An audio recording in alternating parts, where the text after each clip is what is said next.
আরে হার্ষ, প্লিজ ছেড়ে দাও আমাকে। আরে হার্ষ, কিছু তো এমন করছ কেন? ভাই আমি দেখছি আমাদের স্কুলের পিছের জঙ্গলে একটা শয়তান একটা মানুষের রক্ত খাইতেছে, তাও আবার আমাদের স্কুলের ড্রেস পরে। আমার তো অনেক ভয় লাগতেছে ভাই। তাহলে এটার মতলব হইতাছে আমাদের স্কুলে যে কোনো একটা শয়তান আছে, কিন্তু ওরে চিনবো কিভাবে? আইডিয়া পাইছি, শয়তান চাঁদের দেখে ওর আসল রূপে ফিরে আসে। তুই তোর ফোনটা দে তো। ঠিক আছে ভাই, এই নে।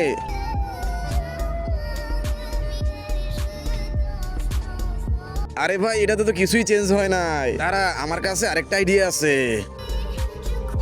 এই বোতলের ভিতরে রক্ত আছে, শয়তান তো চাঁদের দেখে ওর আসল রূপে আসে না, এইটা দেখে ও আসল রূপে আসবেই। বন্ধুরা, তোমার মাথায় যদি চুল থাকে তাহলে অবশ্যই চ্যানেলটাকে সাবস্ক্রাইব করে ভিডিওতে একটা লাইক দিয়ে দিবা, আর যদি না করো তাহলে আমি মনে করবো তুমি একটা টাক্কু।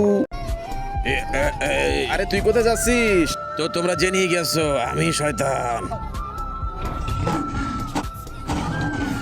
না না, আমাকে ছেড়ে দাও, তাড়াতাড়ি দরজাটা বন্ধ করে দি।